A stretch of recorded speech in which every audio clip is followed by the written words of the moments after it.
Guys, mamimitas kami ng bunga ng malunggay. Hindi po ito disyerto. Ito po ay sa amin lang na backyard. Backyard lang po namin to mga guys. Mamitas po tayo ng bunga ng malunggay. Alam niyo naman po ang Pilipino. Basta pagkain. Tira lang siya ng Nasa ulunan mo, te. Oo. Sabi ng amo namin, lahat na lang daw kinakain.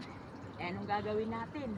Kesa naman ang iulam mo, puro lang may sauce. Nasa ulunan mo. Ayan, nasa ulo mo. Eh, dito daw sa ulo. Abay, hindi ko nga makita, guys. Asan ba? Ayan, ayan. Ayan. Ito. Oo. Ito na, guys, talaga. Bukas to.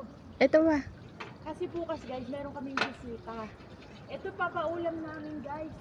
Ayun, oh. Ayan nga, abutin mo. Eh, guys, Paputol. abutin mo to. Oh, abutin mo lang. Marami kami dito, guys, na maaani. May malunggay, may dahon ng sili. Ano pa ba yun? Oo. Hi guys, alam nyo, ganito talaga mga Pilipino.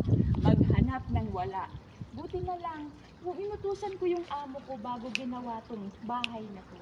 So guys, buti na lang masunurin yung amo namin. Ang sabi ko, magtanim siya nito. Malunggay, lahat ng gulay na pwede namin kainin para kako kami, mga healthy kami.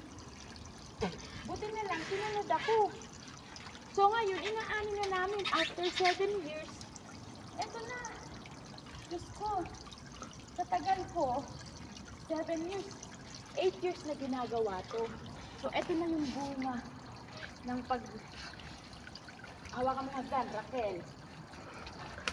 Pakita mo video. Eto, Ang laki. tingnan nyo. Napakalaki guys, nakakatuwa talaga siya guys.